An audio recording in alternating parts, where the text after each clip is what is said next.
All right, so this is going to be an all-time historic free agent class for shortstops, even bigger than the A-Rod, Jeter, and Nomar Garcia-Parra, because of the depth of players that are available, are going to be available.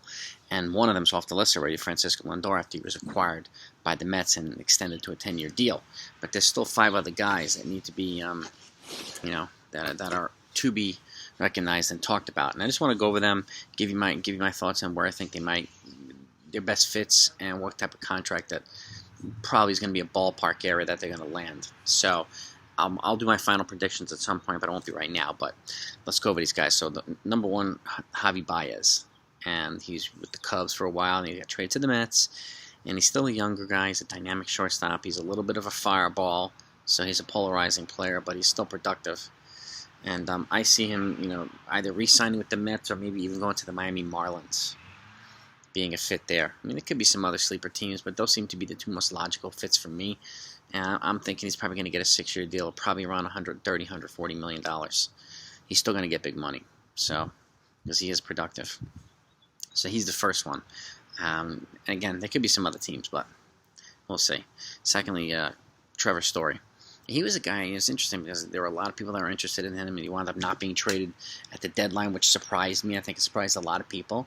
But I think he's the one guy here that has the ability to be a short-term deal or a relatively longer-term deal. So, and there was even talk about him, signing a 1 or 2 year deal. So I still think that's a possibility, but he's got value across the board as an offensive player and as a defensive player. So he's a really, really good, he's a superstar shortstop, bottom line. So to me, the 3 best fits are St. Louis, Oakland, and Seattle.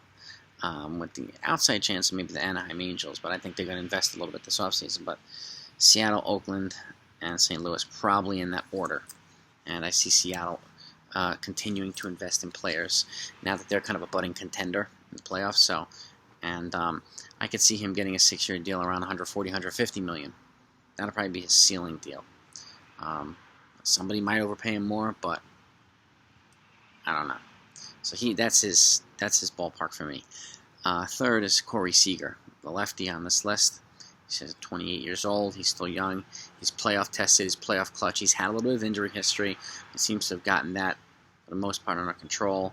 To me, the best fits are San Francisco, the Los Angeles Angels, and if he comes east, the New York Yankees.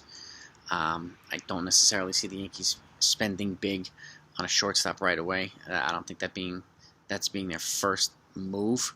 I think there's other moves they need to make prior to that before even deciding on something like that. But I could see him getting anywhere from 8 or 10 year deal between 240 to 270 million.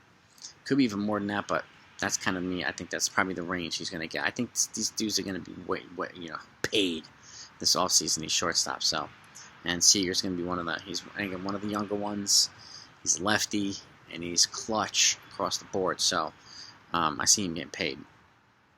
Next up, Marcus Semien. To me, this guy would have been the guy, who might have been the 1 or 2 year stopgap shortstop, or just the guy that'll sign the short-term deal. But now that he's played so well at the Toronto Blue Jays, he's parlayed himself into a bigger deal, and rightfully so, and deservedly so. So I could see him either re-signing with Toronto or being a fit in Boston at second base, complementing Xander Bogaerts, who at short, that would be a pretty good duo. And Philadelphia, I would look out for the Phillies being a dark horse. I really would. And I think they're going to invest. I think they're going to wind up probably moving on from Didi and jumping big into one of these bigger fish pools here. And I could see him getting probably a 5-year deal at about 150 million. He's 30 years old, so I think he's going to land the 5-year deal with that bat. And he's a clutch hitter, yeah. And last but not least, Carlos Correa. I mean, he tends to be the big fish of this pool. He's 26, I think, and he is a superstar, legitimate superstar. Yeah, he has a stink of the Astros cheating scandal on him, so that's, there. But I don't really see it hampering him too much because he does back up his talk with his bat, and he comes through. He's a big-time clutch hitter. So I could see him, he's going to get paid. My gut tells me he's probably going to make about a 9 or 10 year deal between 270 and 310 million. He might be the $300 million guy this year, and I would not be surprised at all. And to me, the best fit for him is Philadelphia, but I could see him also being a fit for Toronto, if Semien moves on. Potentially going back to Houston as well. So, and then maybe another dark horse team here and there. Don't be surprised if Baez moves on.